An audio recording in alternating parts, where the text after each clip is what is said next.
नमस्कार। जीवन के कुछ सवाल ना बहुत गहरे होते हैं। जैसे हम क्यों हैं, हमारा अस्तित्व क्यों है। हाँ, बिल्कुल। ये सवाल तो शायद हर किसी के मन में कभी ना कभी आता ही है। सही कहा। क्या मतलब ये जीवन सिर्फ रोज की भागदौड़, वो टेंशन, रिश्तों की उलझने, कभी कभी अकेलापन, बस यही सब है? या फिर इसका कोई गहरा मतलब भी है, कोई उद्देश्य? हाँ, वही। तो आज हम इसी पर थोड़ी बात करेंगे। श्री कृष्ण ने जीवन के उद्देश्य के बारे में जो बताया है उस नजरिए से। जी, उनका संदेश तो यही सिखाता है कि प्रभु की भक्ति, बिना किसी स्वार्थ के कर्म करना और अपनी आत्मा को पहचानना। इसी से जीवन में सार्थकता और शांति मिल सकती है। हाँ, बिल्कुल। यही उनका मार्गदर्शन है।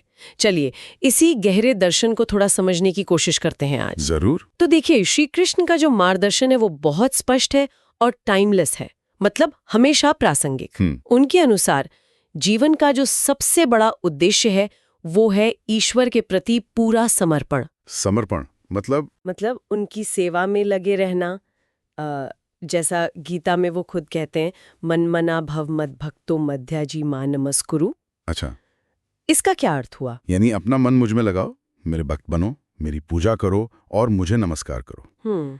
लेकिन ये सिर्फ बाहरी कर्मकांड नहीं है। अच्छा। ये चेतना की एक गहरी अवस्था है जहां हम अपना हर काम, हर एक्शन उसको ईश्वर की सेवा के रूप में देखते हैं।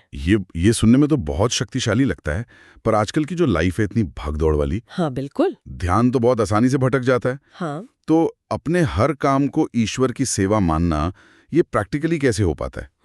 मतलब क्या ये सिर्फ एक आइडियल है, एक आदर्श, या सच में इसे जिया जा सकता है? ये बहुत जरूरी सवाल है। देखिए, बात यह है कि इसे एकदम से एक झटके में हासिल करना शायद मुश्किल हो। हाँ, वही तो। लेकिन ये एक अभ्यास है, प्रैक्टिस है। शुरुआत छोटे कदमों से होती है।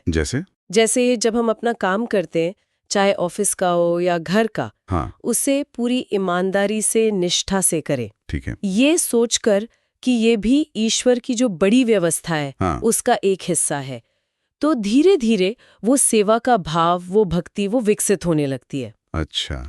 भक्ति का मतलब सिर्फ मंदिर जाना या पूजा करना ही नहीं है। तो फिर अपने कर्तव्यों को, अपनी ड्यूटीज को प्रेम और समर्पण से निभाना, ये भी भक्ति है। अच्छा, तो मतलब कर्म, एक्शन, वो अपने आप में जरूरी हो जाता है उसके रिजल्ट से ज्यादा। इसी से शायद वो कर्मयोग का सिद्धांत जुड़ता है ना? आपने बिल्कुल सही पकड़ा।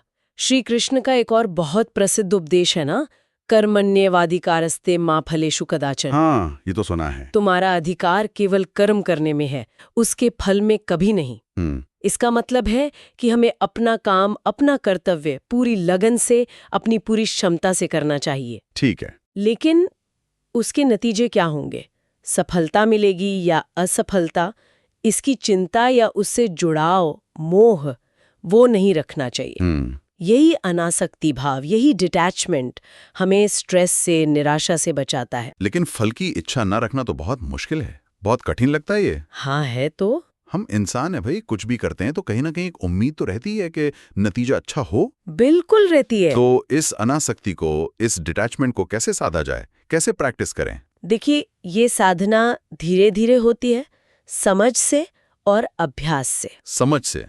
कैसी समझ? जब हम ये समझने लगते हैं कि परिणाम, रिजल्ट्स, वो पूरी तरह हमारे हाथ में नहीं होते, उनमें कई बाहरी फैक्टर्स भी शामिल होते हैं। हाँ, ये तो है। तो हमारी निर्भरता उन पर कम होती है।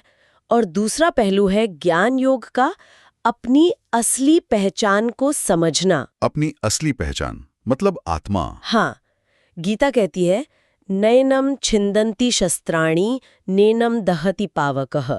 आत्मा को न शस्त्र काट सकते हैं, न आग जला सकती है।